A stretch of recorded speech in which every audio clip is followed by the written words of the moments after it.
Salut à toi. Alors, tu es en galère pour le brevet. On va faire un résumé très rapide pour que tu comprennes la différence entre la fonction affine, la fonction linéaire, et la fonction constante. Donc, ça va être super rapide, mais écoute bien. Alors, on va commencer par la fonction affine. Donc, la fonction affine, comme toutes les fonctions, elle a une carte d'identité. C'est une fonction qui s'écrit toujours, elle est du type f de x égale ax plus b.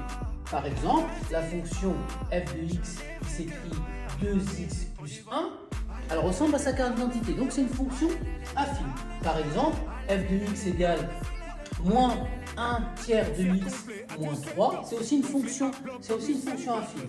Hein. Ce qui n'est pas une fonction affine, c'est par exemple la fonction, alors on va mettre g de x égale 1 sur x moins 3. Alors, ce n'est pas une fonction affine parce que le x il est en bas et le dénominateur il doit être au numérateur. Donc, ça c'est pas une fonction affine.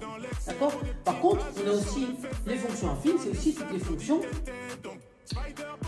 qui s'écrivent sans ce terme-là. Parce que ce terme-là il peut être égal à 0.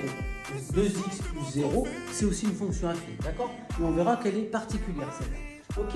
Donc, ce qu'il faut comprendre aussi, c'est que la fonction affine, sa représentation caractéristique, c'est une droite. Enfin, c'est une droite. Je peux faire une droite comme ça.